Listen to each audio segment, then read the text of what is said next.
blessing today.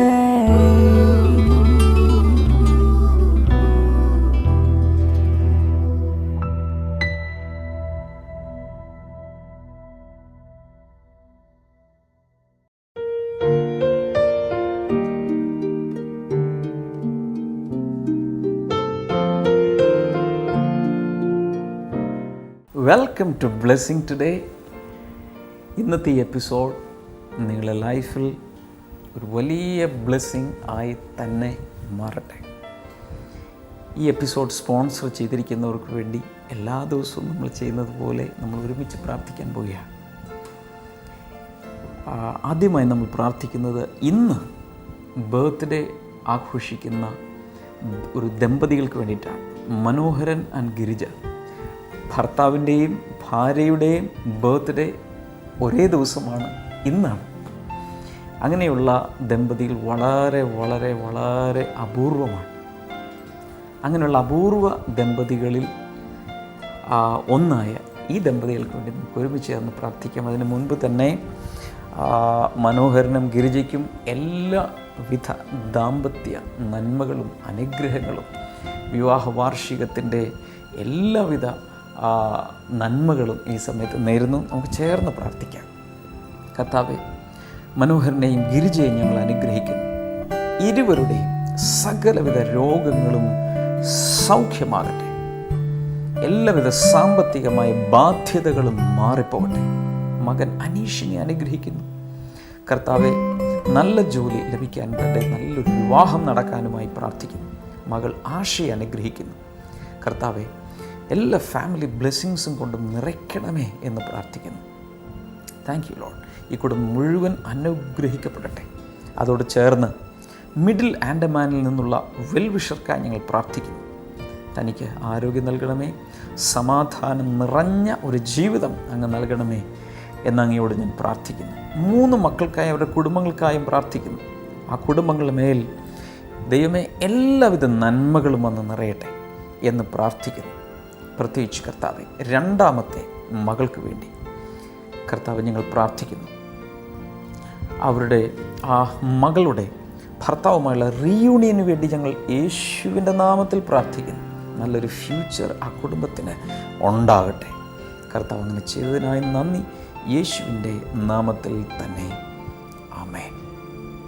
Thank you so much sponsors for sponsoring today's episode.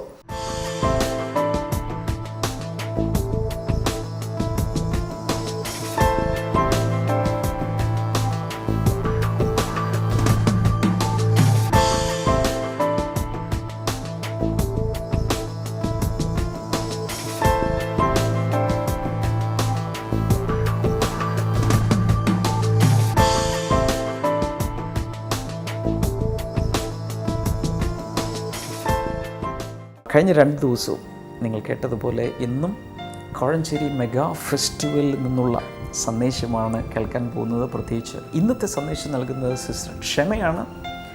തുടർന്നുള്ള പ്രോഗ്രാമുകൾ miracles today എല്ലാം കണ്ടാലും.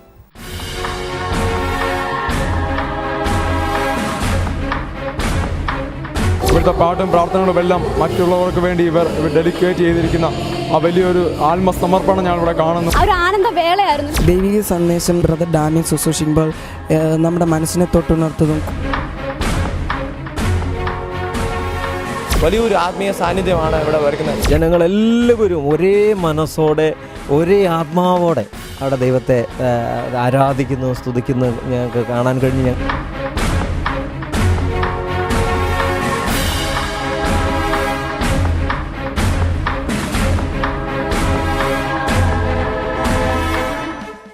ഓരോ വചനം പറയുമ്പോഴും ബ്രദറും സിസ്റ്ററും ഓരോ അത്ഭുതങ്ങളെപ്പറ്റി പറയുമ്പോഴും അത് ഏറ്റെടുക്കുമ്പോൾ തന്നെ അത്ഭുതങ്ങൾ നടക്കുന്നുണ്ട്.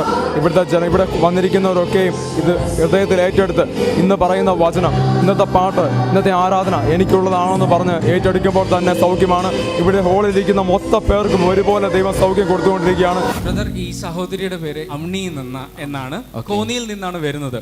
കഴിഞ്ഞ 6 വർഷമായിട്ട് ഈ ആന്റിയുടെ ഉപ്പുകുറ്റിക്ക് ഭയങ്കര വേദനയായിരുന്നു. ചെരിപ്പിടാതെ നടക്കാൻ പറ്റില്ലായിരുന്നു. എന്തെങ്കിലും കാലിനെ ഒന്ന് വിഷമിപ്പിക്കുന്ന വന്നു കഴിഞ്ഞാൽ ഭയങ്കര വേദനയായിരുന്നു. കഴിഞ്ഞ വർഷം ബ്ലെസ്സിങ് ടുഡേ TV പ്രോഗ്രാം കണ്ടുകൊണ്ടിരിക്കുന്ന സമയത്ത് ബ്രദർ TV കൂടെ ഇങ്ങനെ വിളിച്ചു പറഞ്ഞു, കാലിൻ്റെ ഉപ്പൂറ്റിയിൽ, അതും ഇടത്തെ കാലിൻ്റെ ഉപ്പുകുറ്റിയിൽ അസ്ഥി വളരുന്നത് നിമിത്തം വേദന അനുഭവിക്കുന്ന ഒരു സഹോദരിയെ കർത്താവ് സൗഖ്യമാക്കുന്നു. കഴിഞ്ഞ വർഷമാണ് ഇത് സംഭവിച്ചത്. പ്രത്യേകതയുള്ളത് ഇതാണ്, അസ്ഥി വളരുന്നത് കൊണ്ടാണ് ഈ വേദന എന്ന് ഈ ആന്റിക്ക് അറിയില്ലായിരുന്നു. അത് പറഞ്ഞ സമയത്താണ് കൈ കൊണ്ട് ഒന്ന് തൊട്ട് നോക്കിയപ്പോൾ അസ്ഥി ഉള്ളതായി കണ്ടത്. അവിടെ ഫീൽ ചെയ്തു. പക്ഷെ ആ പറഞ്ഞുകൊണ്ടിരിക്കുന്ന സമയത്ത് തന്നെ ശരീരത്തിൽ ശക്തമായ ചൂട് അനുഭവിച്ചത് കൊണ്ട് ഒരു ഹീലിംഗ് നടക്കുന്നു എന്ന് ഈ ആന്റിക്ക് മനസ്സിലായി. അപ്പോൾ തന്നെ ആ വേദന വിട്ടുമാറി ദൈവം അത്ഭുത സൗഖ്യം കൊടുത്തു. അതിനുശേഷം ഇത് 12 നടന്നു. അതിനുശേഷം ഇങ്ങോട്ട് അതിനുശേഷം സ്ഥിരമായി നമ്മുടെ കോഴഞ്ചേരി ബ്ലെസ്സിംഗ് സെന്ററിൽ വരാൻ തുടങ്ങി. That is great. കാല് ഒരു കുഴപ്പവുമില്ല. ഞാൻ പലവട്ടം ആൻറ്റിയോട് ചോദിച്ചു, ഒന്ന് അമർത്തി ചവിട്ടി നോക്കാമോ, എന്തെങ്കിലും കുഴപ്പമുണ്ടോ? അപ്പം ആൻറ്റി പറഞ്ഞത് ഇതാണ്, ഞാൻ എല്ലാ ജോലികളും ചെയ്യും, ചെരുപ്പിടാതെ എനിക്ക് എവിടെയും നടക്കാം എന്നാണ് ആൻറ്റി പറഞ്ഞത്. ബ്ലെസ്സിംഗ് സെന്ററിൽ വന്നപ്പോഴും ഒരു അത്ഭുത സൗഖ്യം ഈ ആൻറ്റിക്ക് ഉണ്ടായി. അവിടെയും ഉണ്ടായി. ഏതാണ്ട് 5 വർഷത്തോളമായിട്ട് തലയ്ക്ക് ഭയങ്കര ഭാരമുണ്ടായിരുന്നു. ഞാൻ ആൻറ്റിയോട് ചോദിച്ചു, എപ്പോഴൊക്കെയാണ് വരുന്നത്, എപ്പോഴുമുള്ള അസുഖമാണ്? അപ്പോൾ പറഞ്ഞു, 5 വർഷമായിട്ട് എനിക്ക് ഓർമ്മയുള്ളപ്പോഴെല്ലാം എൻ്റെ തലയിൽ എന്തോ ഭാരമുള്ള പോലെയാണ് എനിക്ക് തോന്നുന്നത് എന്ന് മാത്രമല്ല, ഇടയ്ക്കിടയ്ക്ക് വളരെയധികം കുത്തിപ്പറിക്കുന്ന വേദന വരുമായിരുന്നു. പക്ഷേ ബ്ലെസ്സിംഗ് സെന്ററിൽ വന്നപ്പോൾ ഒരു ശുശ്രൂഷകൻ തനിക്ക് വേണ്ടി പ്രാർത്ഥിച്ചു. ആൻറ്റി പറഞ്ഞത് ഇതാണ്, ആ ഒരു ഭാരം എൻ്റെ തലയിൽ കൂടി ഇങ്ങനെ ഇറങ്ങി എന്റെ ശരീരത്തിൽ നിന്ന് മാറിപ്പോകുന്നത് എനിക്ക് അനുഭവിക്കാൻ സാധിച്ചു. 5 വർഷം അനുഭവിച്ച ഹെവിനെസ് കർത്താവ്. ഞാൻ പറഞ്ഞല്ലോ, ആൻറ്റി കോന്നിയിൽ നിന്നാണ് വരുന്നത്. സ്ഥിരമായി ഏകദേശം 25 കിലോമീറ്റർ ട്രാവൽ ചെയ്ത് എല്ലാ ഞായറാഴ്ചയും നമ്മുടെ ബ്ലെസ്സിംഗ് സെന്ററിൽ ആരാധനയ്ക്ക് ഈ ആൻറ്റി പങ്കുകൊള്ളുന്നുണ്ട്. ഞങ്ങൾ ഒരുമിച്ച് ഈ നിന്റെ മകളെ അനുഗ്രഹിക്കുന്നു. അതോടൊപ്പം കർത്താവെ, ഈ സാക്ഷ്യം ശ്രവിച്ച എല്ലാവരെയും അനുഗ്രഹിക്കുന്നു. അത്ഭുതങ്ങൾ ഓരോ ജീവിതങ്ങളിലും നടക്കട്ടെ, അവരിലൂടെയും അത്ഭുതങ്ങൾ നടക്കട്ടെ, യേശുവിൻ്റെ നാമത്തിൽ തന്നെ. ആമേൻ. വൈകിട്ടത്തെ സെഷനുകളെല്ലാം സിസ്റ്റർ ക്ഷമ ഞങ്ങൾക്ക് വേണ്ടി ശുശ്രൂഷിക്കുമ്പോൾ സന്ദേശങ്ങളെ ഞങ്ങളുടെ കണ്ണുകളെ തുറക്കുകയും ഞങ്ങൾക്ക് കൂടുതലായി ദൈവിക സന്ദേശം എന്താണെന്നോ ദൈവത്തിൻ്റെ വചനം എന്താണെന്ന് കൂടുതൽ അറിയാൻ ഞങ്ങളെ സഹായിച്ചു.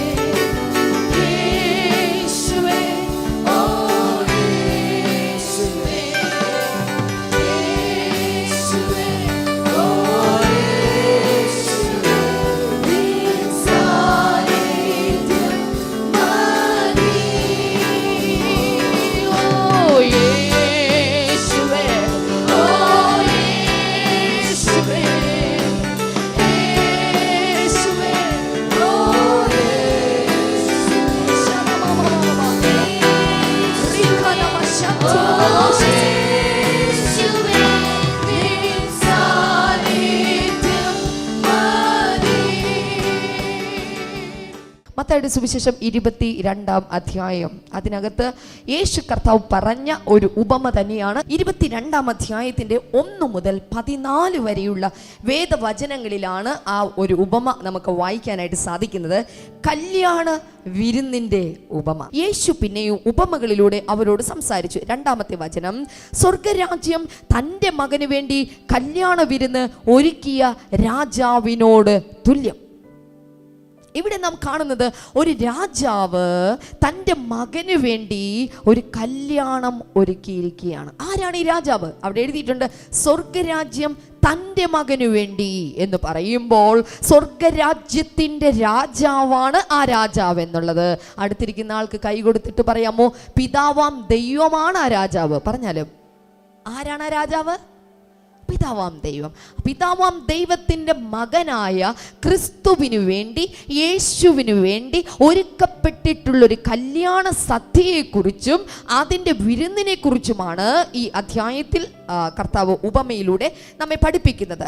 അതിൻ്റെ 3-ാമത്തെ വചനം, അദ്ദേഹം ക്ഷണിക്കപ്പെട്ടവരുടെ അടുത്തേക്ക് ഭൃത്യന്മാരെ അയച്ച് അവരോട് വിരുന്നിന് വരാൻ ആവശ്യപ്പെട്ടു. എന്നാൽ ക്ഷണിക്കപ്പെട്ട ആളുകൾ വരുവാൻ കൂട്ടാക്കിയില്ല. 4-ാമത്തെ വചനം, വിരുന്ന് തയ്യാറായിരിക്കുന്നു, കാളകളെയും തീറ്റിക്കൊഴിപ്പിച്ച മൃഗങ്ങളെയും അറുത്ത സകലവും സജ്ജമായിരിക്കുന്നു, കല്യാണ വിരുന്നിന് വരുവീൻ എന്ന് നിങ്ങൾ പോയി ക്ഷണിക്കപ്പെട്ടവരോട് പറവീൻ എന്ന് പറഞ്ഞ് അദ്ദേഹം വേറെ കുറെ ഭൃത്യന്മാരെ കൂടെ അവിടേക്ക് അയച്ചു.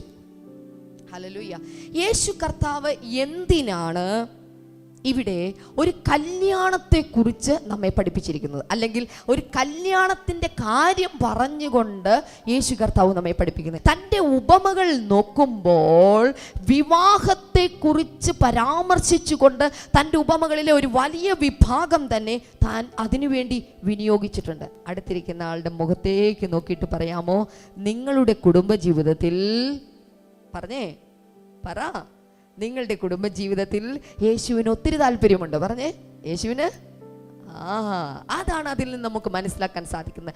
ഏറ്റവും കൂടുതൽ ഉപമകൾ പഠിപ്പിച്ചിട്ടുള്ളത് പണം എങ്ങനെ കൈകാര്യം ചെയ്യണമെന്ന കാര്യത്തോടൊപ്പം തന്നെ എങ്ങനെയാണ് കല്യാണം എന്നതിനെ കുറിച്ച് പഠിപ്പിക്കുന്നുണ്ട്. അങ്ങനെയെങ്കിൽ യേശുവിന് നമ്മുടെ കുടുംബ ജീവിതത്തെക്കുറിച്ച് ഒത്തിരി താല്പര്യമുണ്ട്. ഭാര്യ ഭർത്താവ് മക്കൾ തമ്മിലുള്ള ബന്ധത്തെക്കുറിച്ച് യേശുവിന് ഒത്തിരി താല്പര്യമുണ്ട്. അതൊന്ന് തകർന്നു പോയാൽ അതിൻ്റെ നടുവിൽ ചിലത് ചെയ്യുവാൻ യേശുവിന് ഇൻട്രസ്റ്റ് ഉണ്ട്. കല്യാണ വീട്ടിൽ എന്തെങ്കിലും കുറവ് വന്നാൽ അതിനെ പരിഹരിക്കുവാൻ, വെള്ളത്തെ വീഞ്ഞാക്കി പോലും അതിനെ പരിഹരിക്കുവാൻ യേശുവിന് അത്രത്തോളം, ഒരു വിവാഹത്തിന്റെ സദ്യക്കകത്ത് പോലും യേശുവിന് താല്പര്യമുണ്ട്. എത്ര പേർ ചേർന്നൊരു ഹല്ലേലൂയ പറയാ? അതുകൊണ്ട് ഇന്ന് കുടുംബജീവിതത്തിൽ ഏതെങ്കിലും തരത്തിലുള്ളൊരു വേദനയോടെ വന്നിട്ടുള്ള ഏതെങ്കിലും ഒരു സഹോദരനോ സഹോദരിയോ അല്ലെങ്കിൽ മക്കളോ ഇവിടെ ഇരിക്കുന്നുണ്ടെങ്കിൽ ഞാൻ നിങ്ങളോട് പറയട്ടെ, യേശുവിന് നിങ്ങളുടെ കുടുംബ വിഷയത്തിൽ നിങ്ങൾ കരയുന്ന കണ്ണുനീർ യേശുവിനെ കാണാൻ കണ്ണുണ്ട്, അവന് കേൾക്കാൻ ചെവിയുണ്ട്, അതിന് പരിഹാരം തരാൻ അവന് കഴിവുണ്ട്. നിങ്ങൾ വിശ്വസിച്ചാൽ മാത്രം മതി.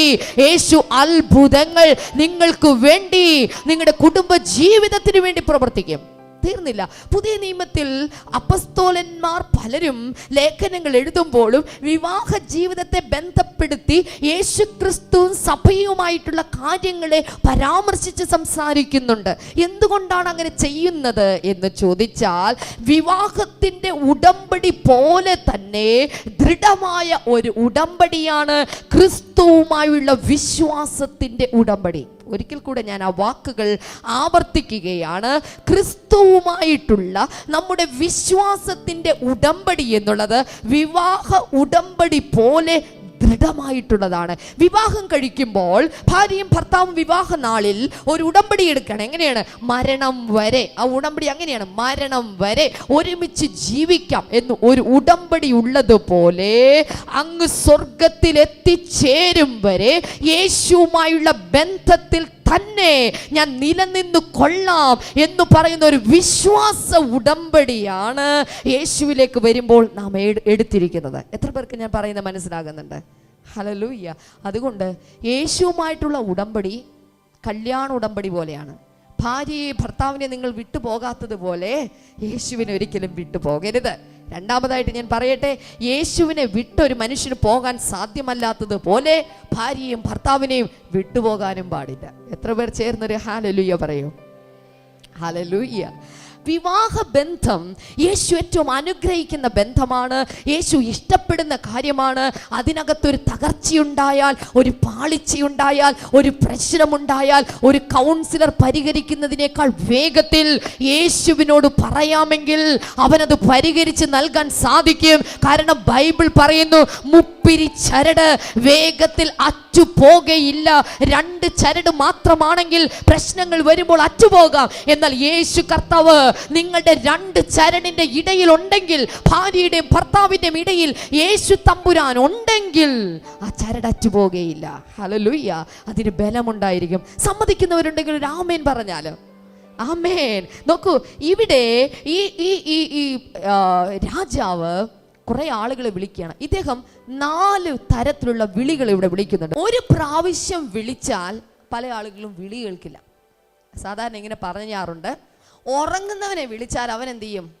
പറയൂ, വേഗത്തിൽ ഉണരും. പക്ഷെ ഉറക്കം നടിക്കുന്നവനെയോ ഉണരില്ല. ഈ പറഞ്ഞ പോലെ മനുഷ്യനെ ഒറ്റ ഒറ്റ വിളി വിളിച്ചു കഴിഞ്ഞാൽ അവൻ വരില്ല എന്നുള്ളത് ദൈവം തമ്പുരാൻ അറിയാം. അതുകൊണ്ട് ഇന്നത്തെ ഈ സന്ദേശത്തിൽ ദൈവം മനുഷ്യനെ വിളിക്കുന്ന 4 തരത്തിലുള്ള വിളികളെ കുറിച്ചാണ് ഈ ഒരു ഉപമയിൽ നമുക്ക് പഠിക്കാനായി സാധിക്കുന്നത്. നോക്കൂ, ഒന്നാമത്തെ വിളി നേരത്തെ തന്നെയുള്ള വിളിയാണ്, ഒരുക്കത്തിന് മുൻപേ ഉള്ള വിളിയാണ്. ഹല്ലേലൂയ. ഇവിടെ ഇരിക്കുന്ന ഓരോ വ്യക്തികളും മനസ്സിലാക്കുക, നിങ്ങൾ അവിചാരിതമായിട്ടല്ല ഈ ബ്ലെസ്സിംഗ് ഫെസ്റ്റിവലിൽ വന്നത്, യേശുവിൻ്റെ അടുക്കൽ വന്നത്.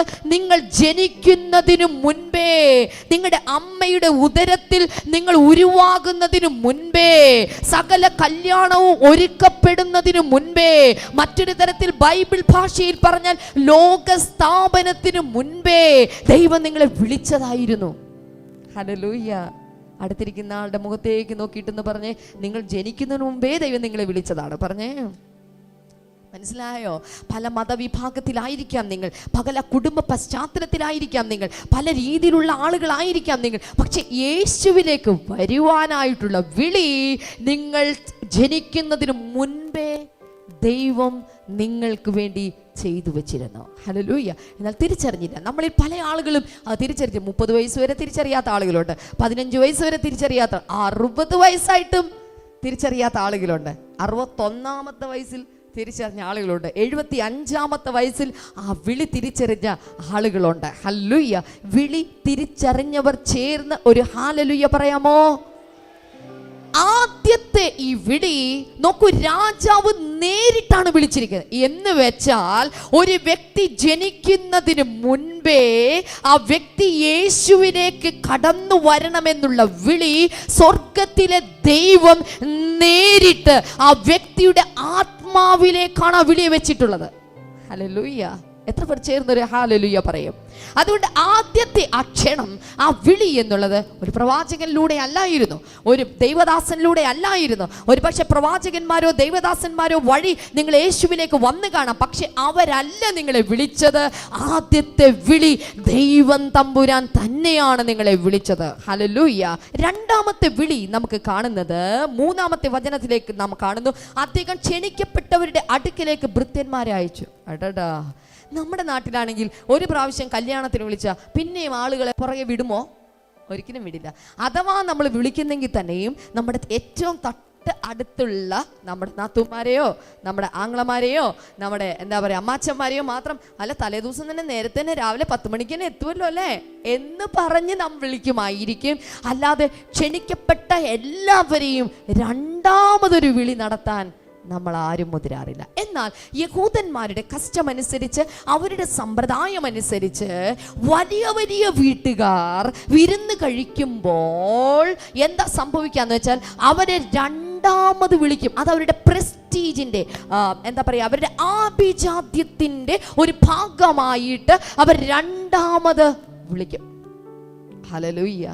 അടുത്തിരിക്കുന്ന ആളുടെ മുഖത്തേക്ക് നോക്കിയിട്ട് പറയൂ, ദൈവം നമ്മെ രണ്ടാമത് വിളിക്കുന്ന ദൈവമാണ്. ഹല്ലേലൂയ. ഇവിടെ നാം കാണുന്നത് രണ്ടാമത് വിളിച്ചപ്പോൾ ഭൃത്യന്മാരെ അയച്ചു. പറഞ്ഞാലും ദാസന്മാരെ അയച്ചു. ഹല്ലേലൂയ. നോക്കൂ, ദൈവം തൻ്റെ ദാസന്മാരെ അയച്ച് നമ്മെ വിളിക്കുകയാണ്. ഹല്ലേലൂയ.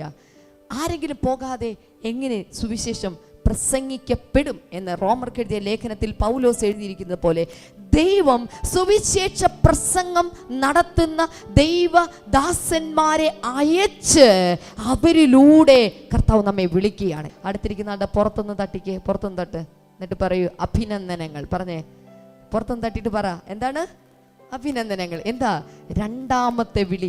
ദൈവദാസന്മാരുടെ വിളി കേൾക്കുവാൻ. ഒരു ദൈവദാസൻ നിങ്ങളെ വിശ്വാസത്തിൽ കൊണ്ടുവരുവാൻ വേണ്ടി നിങ്ങളെ വിളിക്കുവാനായി ദൈവം നിങ്ങളുടെ മുൻപിൽ അയച്ചിട്ടുണ്ടാവാം. ഒരു പക്ഷേ ബ്ലെസ്സിംഗ് ടുഡേ TV പ്രോഗ്രാമിലൂടെ അല്ലെങ്കിൽ മറ്റേതെങ്കിലും മാധ്യമത്തിലൂടെ ഒരു ദൈവദാസൻ വന്നിട്ടുണ്ടെങ്കിൽ ഓർക്കുക, അത് ദൈവം അയച്ച ഒരു മനുഷ്യനാണ്, ദൈവ വിളിയാണ് അതിലൂടെ ദൈവം നിങ്ങൾക്ക് തന്നിട്ടുള്ളത്. എത്ര പേർ ചേർന്നൊരു ഹല്ലേലൂയ പറയും? മൂന്നാമത്തെ വിളി നമുക്ക് കാണുന്നത് 4ാമത്തെ വചനത്തിന്റെ ഒടുവിലായിട്ടാണ്. അവിടെ നാം കാണുമ്പോൾ അവിടെ രാജാവ് ചെയ്യുന്ന നോക്കിയേ, കുറെ ഇലസ്ട്രേഷൻസ്, എന്താ പറയാ, കുറെ ചിത്രീകരണങ്ങളൊക്കെ അവിടെ പറയുകയാണ്. രാജാവ് പറയുകയാണ്, വിരുന്ന് തയ്യാറായിരിക്കുന്നു, കാളകളെയും തീറ്റിക്കൊഴിച്ച മൃഗങ്ങളെയും അറുത്ത് അകലത്തും സജ്ജമായിരിക്കുന്നു, ഇനി കല്യാണത്തിന് വരുവിൻ. നമ്മൾ ആരെങ്കിലും അങ്ങനെ പറയുമോ? അയ്യോ ബിരിയാണി റെഡിയാണ്, കച്ചമ്പറും റെഡിയാണ്, അച്ചാറും റെഡിയാണ്, ഇങ്ങനെയൊക്കെ നമ്മൾ പറയുമോ? കാരണം ഈ രാജാവിന് എങ്ങനെയും താൻ വിളിച്ചിട്ടുള്ള, താൻ ക്ഷണിച്ചിട്ടുള്ള ആളുകൾ ഈ കല്യാണത്തിന് പങ്കെടുക്കണം. അതിനു വേണ്ടി അതിൻ്റെ ചിത്രീകരണം മുഴുവൻ അവൻ വിവരിച്ച് വർണ്ണിച്ച് പറയുകയാണ്. ഹല്ലേലൂയ. അവൻ ഒരുക്കിയിരിക്കുന്ന കാര്യങ്ങൾ മുഴുവൻ പറയുകയാണ്. എന്ന് പറഞ്ഞാൽ തൻ്റെ സ്റ്റാൻഡേർഡിൽ നിന്ന് അവൻ കുറെ കൂടെ താഴോട്ടിറങ്ങി എന്തെല്ലാം ഞാൻ ഒരുക്കിയിട്ടുണ്ട് എന്നവൻ പറഞ്ഞിരിക്കുകയാണ്. ഇത് വലിയ ഒരു അനുഭവമായിരുന്നു. കഴിയുന്ന എല്ലാ ആളുകളും ഇതുപോലുള്ള ബ്രദർ ഡാമിൻ്റെ യോഗങ്ങളിൽ പങ്കെടുക്കണമെന്നാണ് എൻ്റെ അപേക്ഷ. ഇത് വലിയ വിടുതലിന് ഇടയാകും. ദൈവത്തിൻ്റെ വലിയ അനുഗ്രഹം ഇവിടെയുണ്ട്. നിറഞ്ഞ സാന്നിധ്യം, പരിശുദ്ധാത്മാവിൻ്റെ നിറഞ്ഞ സാന്നിധ്യം നമ്മളെല്ലാം ഒരുപോലെ അനുഭവിക്കുകയാണ്. ഇത്ര മനോഹരമായി ഈ മീറ്റിംഗ് ഇവിടെ സംഘടിപ്പിച്ച ബ്രദർ ഡാമിയനും സിസ്റ്റർ ഷാമിക്കും ഇതിൻ്റെ മുഴുവൻ സംഘാടകർക്കും ഞാൻ ഇവിടെ പങ്കെടുക്കുന്ന മുഴുവൻ ജനങ്ങളുടെയും പേരിൽ പ്രത്യേകമായ നന്ദി രേഖപ്പെടുന്നു.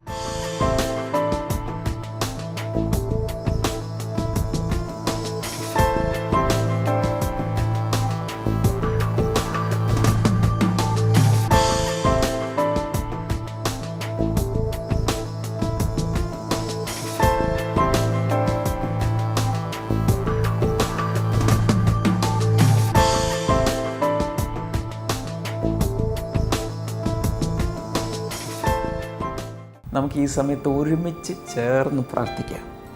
കർത്താവേ, ഇന്നത്തെ ഈ എപ്പിസോഡ് കാണുന്ന എല്ലാവർക്കുമായി ഞാൻ പ്രാർത്ഥിക്കുന്നു. കർത്താവേ, നിൻ്റെ അനുഗ്രഹങ്ങൾ എല്ലാവർക്കും അങ്ങ് പകുത്തു കൊടുക്കണമേ. രോഗികൾക്കായി പ്രത്യേകിച്ച് ഞാൻ പ്രാർത്ഥിക്കുന്നു. ഭയങ്കരമായ ശ്വാസം മുട്ടൽ, ആസ്മാറ്റിക്കായിട്ടുള്ള ചില വ്യക്തികളെ കർത്താവ് സൗഖ്യമാക്കുന്നു. എന്ന് പറഞ്ഞാൽ പതിറ്റാണ്ടുകളായി പ്രയാസം അനുഭവിക്കുന്നവർ, കുറച്ചു കാലമായിട്ടുള്ളവർ യേശുവിൻ്റെ നാമത്തിൽ സൗഖ്യമാകട്ടെ. ഒരു മാതാവ് കുഞ്ഞിന് വേണ്ടി വല്ലാതെ വിഷമിക്കുകയാണ്. കാരണം എപ്പോഴും രോഗം, എല്ലാ മാസവും രോഗമാണ്. കൃത്യമായി സ്കൂളിൽ പോകാൻ കഴിയുന്നില്ല, അതുപോലെ പ്രയാസപ്പെടുന്നു. അത് ഒരു വശത്ത് അപ്പോൾ തന്നെ കൈക്കുഞ്ഞുങ്ങളായി ഉള്ള ചെറിയ കുഞ്ഞുങ്ങളാണ്, പക്ഷെ എപ്പോഴും രോഗം. അങ്ങനെയുള്ള ആ കുഞ്ഞുങ്ങളെ കർത്താവ് സൗഖ്യമാക്കുന്നു. യേശുവിൻ്റെ നാമത്തിൽ അത് സംഭവിക്കട്ടെ. മുഴകൾ യേശുവിൻ്റെ നാമത്തിൽ സൗഖ്യമാകട്ടെ. പൈൽസ് രോഗം വളരെ വ്യക്തമായ ഹീലിംഗ് ആണ്. പൈൽസ് രോഗം സൗഖ്യമാകുന്നു. ബ്ലഡ് പോവുകയും വല്ലാത്ത പെയിൻ അനുഭവിക്കുകയും ചെയ്യുന്ന വ്യക്തികൾ യേശു കർത്താവിൻ്റെ നാമത്തിൽ ഇപ്പോൾ സൗഖ്യമാകട്ടെ. Thank you Jesus. കരളിൻ്റെ രോഗങ്ങൾ സൗഖ്യമാകട്ടെ. കിഡ്നികൾ സൗഖ്യമാകട്ടെ. ഗോൾ ബ്ലാഡർ യേശുവിൻ്റെ നാമത്തിൽ സൗഖ്യമാകട്ടെ. പ്രോസ്ട്രേറ്റ് ഗ്ലാൻഡ് സൗഖ്യമാകട്ടെ. എല്ലാവിധ ക്യാൻസർ രോഗങ്ങളും മാറിപ്പോകട്ടെ എന്ന് പ്രാർത്ഥിക്കുന്നു. അഗസ്റ്റിൻ എന്ന പേരുള്ളൊരു സഹോദരൻ ക്യാൻസർ ബാധിച്ച് ഈ സമയത്ത് ട്രീറ്റ്മെൻറ്റിലൊക്കെയാണ്, വല്ലാതെ പ്രയാസപ്പെടുന്നു. യേശു കർത്താവിൻ്റെ നാമത്തിൽ ആ സൗഖ്യം ഇപ്പോൾ നടക്കട്ടെ. Thank you Jesus. അതുപോലെ കാലിൻ്റെ അടിയിൽ വല്ലാതെ വ്രണങ്ങളും പ്രയാസവും അനുഭവിക്കുന്ന, ചെരുപ്പിടാനോ നിലത്ത് കുത്താനോ ഒക്കെ പ്രയാസം അനുഭവിക്കുന്ന ചില വ്യക്തികൾ യേശുവിൻ്റെ നാമത്തിൽ സൗഖ്യമാകട്ടെ. Thank you Lord. Brain tumour സൗഖ്യമാകട്ടെ. ബ്ലഡ് ക്യാൻസർ യേശുവിൻ്റെ നാമത്തിൽ സൗഖ്യമാകട്ടെ. Thank you Jesus. Thank you Jesus. വലിയ സൗഖ്യങ്ങൾക്കായി നന്ദി പറയുന്നു. കിരൺ എന്നു പേരുള്ളൊരു മോൻ, പഠിക്കുന്ന മോനാണ്. തൻ്റെ ശരീരത്തിലുള്ള ചില രോഗങ്ങളെ കർത്താവ് സൗഖ്യമാക്കും.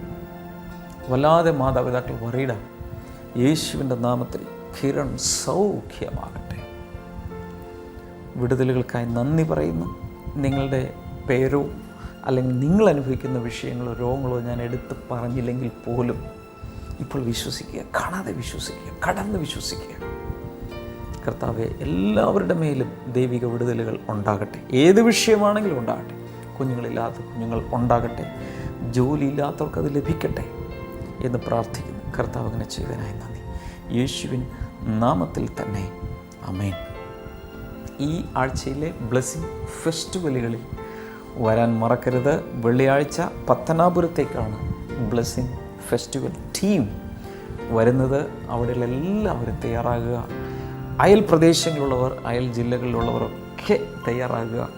ഓരോ ദിവസത്തെ ബ്ലെസ്സിങ് ടുഡേ എപ്പിസോഡുകളിലൂടെ നിങ്ങൾക്ക് എന്തെങ്കിലുമൊക്കെ അനുഗ്രഹങ്ങൾ ലഭിച്ചിട്ടുണ്ടെങ്കിൽ തീർച്ചയായും അവിടെ വന്ന് മറ്റുള്ളവരോട് അത് പറയണം, അവരത് കേൾക്കട്ടെ. അതുപോലെ ഇതുവരെ ഒരു ബ്ലെസ്സിങ് ഫെസ്റ്റിവൽ വന്നിട്ടില്ലാത്തവർ പ്രത്യേകിച്ച് വരണം, വന്നിട്ടുള്ളവർ തീർച്ചയായും വരണം. നിങ്ങളെ വീട്ടിൽ വന്ന് ഞാൻ ക്ഷണിക്കുകയാണ്. അവിടെ വരുമ്പോൾ നമ്മുടെ പുസ്തകങ്ങൾ ലഭിച്ചിട്ടില്ലാത്തവർക്ക് അത് ലഭിക്കാൻ അവസരമുണ്ട്. എൻ്റെ പ്രാർത്ഥന ഡയറി ഇംഗ്ലീഷിലും മലയാളത്തിലുമുണ്ട്. നിങ്ങളുടെ കുട്ടികൾ ഇംഗ്ലീഷ് മീഡിയത്തിലാണ് പഠിക്കുന്നതെങ്കിൽ തീർച്ചയായും ഇതിൻ്റെ ഒരു കോപ്പി നിങ്ങൾ വാങ്ങി കൊടുക്കുക. മലയാളത്തിലുണ്ട്. അതിൽ വചനങ്ങളെല്ലാം കോട്ട് ചെയ്തിട്ടുള്ള പ്രത്യേകമായ ഒരു പ്രാർത്ഥനാ ശൈലിയാണ്. തീർച്ചയായും നിങ്ങൾക്ക് ഉത്തരം ലഭിക്കും. ആശിഷുമാരി എന്നുള്ള പുസ്തകം വചന സന്ദേശങ്ങളുടെ സമാഹാരം കഥാരൂപത്തിൽ ഉള്ളതാണ്. സ്ക്രീൻ നമ്പറുകൾ നിങ്ങൾക്ക് വിളിക്കാം, അല്ലെങ്കിൽ ബ്ലെസ്സിങ് ഫെസ്റ്റിവലുകൾ വരുമ്പോൾ നിങ്ങൾക്ക് കരസ്ഥമാക്കാം. നാളെയും മറ്റന്നാളും വീണ്ടും നമ്മൾ ഫിലിപ്പിയ ലേഖന പഠനത്തിലേക്ക് തിരികെയാണ്. തുടർച്ചയായി നോട്ട്സ് എഴുതിയെടുക്കുന്നവർ ആ നോട്ട്ബുക്കെല്ലാം കൊണ്ട് തയ്യാറായിരിക്കുക. ബ്ലെസ്സിങ് ടുഡേയെക്കുറിച്ച് അറിയാത്തവരോട് ദയവായി പറയുക. കർത്താവ് നിങ്ങൾ ഒത്തിരി അനുഗ്രഹിക്കട്ടെ. നാളെ നമുക്ക് വീണ്ടും കാണാം. ബൈ. ബൈബിൾ ആൻഡ്യുവിലേക്ക് വീണ്ടും സ്വാഗതം. ഇന്നത്തെ ചോദ്യം ഇതാണ്: സ്നാപക യോഹന്നാനെ കുറിച്ച് പ്രവചിച്ച പ്രവാചകൻ ആര്? Who prophesied about the coming of John the Baptist? Options: A ഇരമ്യാവ്, ബി നെഹമ്യാവ്, സി മീഖ, ഡി യെശയ്യാവ്.